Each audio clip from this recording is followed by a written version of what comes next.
All right, guys. So, a lot of you guys probably are wondering why anybody would ever buy a building that's condemned and take this such a big project on, solo. Not hiring any kind of contractors, companies, or anything like that. And so, we wanted to do a video, kind of going through the story of that and kind of listing some reasons of why we thought this was a good idea. For us and for our business. For the last probably, 6 or 7 months at least, we've been searching for a place to move my business permanently, a place that we could own, a place that would be could house the blacksmith shop and the school, but could also house chairs, Lee's chair restoration and business. a nicer retail space. But then also, we have 5 children who we homeschool, so they are getting very exposed to our business, to the way we run our business, and we needed a place for them to be able to do their school, and for them to be able to hang out safely while we're running our businesses. So we needed we had a bunch of different things that we were looking for in a building. And this building with no roof. And we wanted a historic space. We really wanted a historic space because we like the story that brings to our business, and we both do historical crafts. So we wanted that kind of space, and so I called the Georgia Historic Trust and asked them if they knew of any spaces that needed to be saved. We have a heart for saving buildings, and those buildings are also easier on your budget. And they said you should just go check out Washington, Georgia, and email their DDA. They might have some buildings that fit well. So we came here with our 2 youngest children and walked around town, and we saw this building, and we saw the roof was falling in. And I emailed Janet Parker specifically about this building. And we immediately were like, that's it. That's the one for us right there. That one with the roof falling in. That seems perfect. Talking about historical buildings and buildings that have some soul to them, I feel we really got to not only did we want this building for the potential that it would give us as far as our business goes, but also just to save a piece of history. There's so much cool history that happened right here in this building.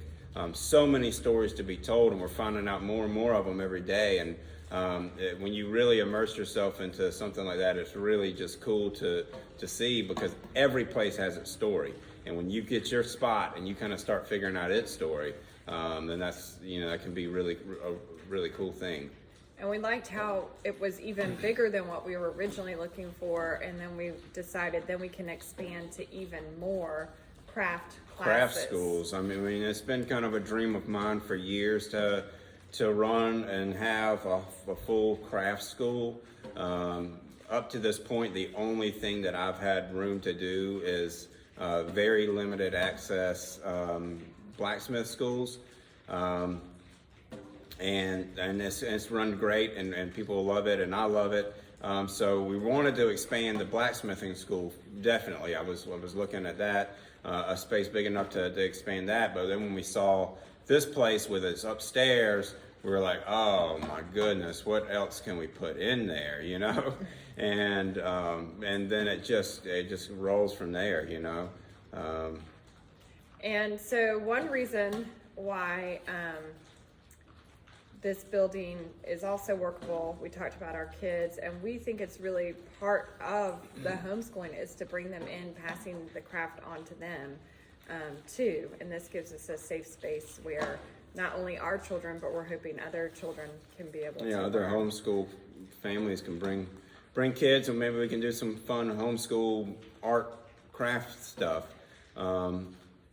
So with all that said, we started to go down the path of trying to get this building.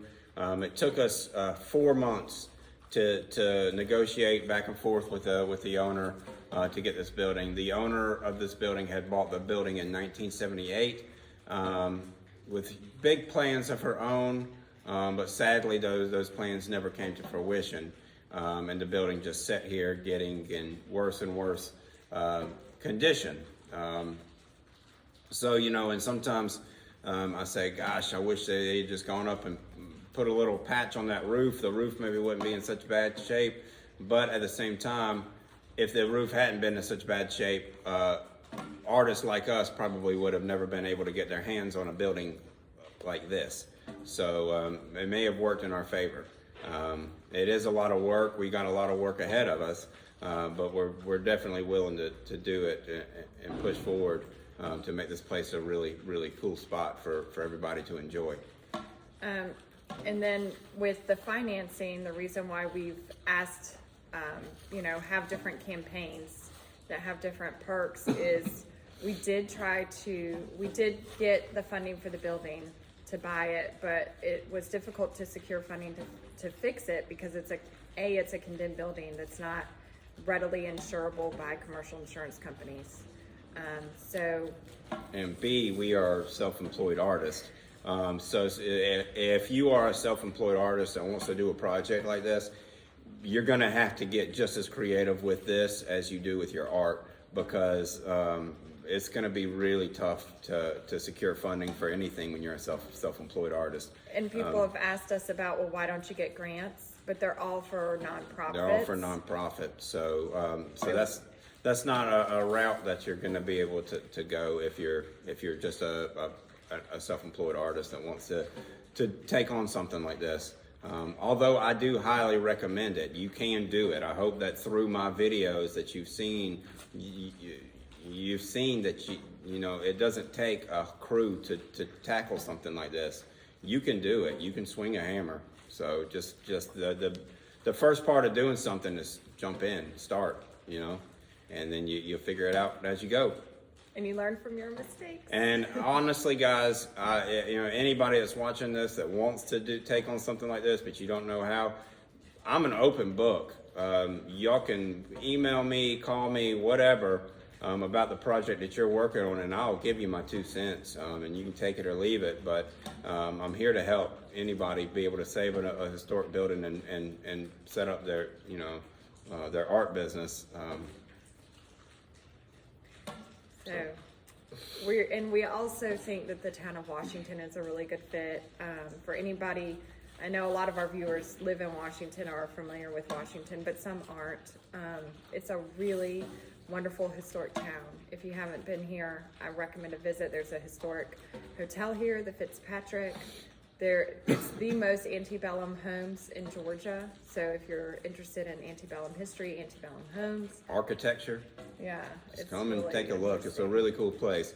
So that kind of lists some of the reasons why we kind of fell in love with this building, and also for me finding out that it originally was a blacksmith shop really kind of hit me hard. Because then I was like, oh, that building needs to be doing what it was meant to do, and soon it will be. So that lists some reasons of why we would get into a project like this. Please continue to follow along on Instagram at easy as 123 in Jefferson ST. At easy as 123 N for North Jefferson ST for street. And you can follow me at Greenhow Handmade. And I'm at The Sitting Dane. And please keep watching the videos.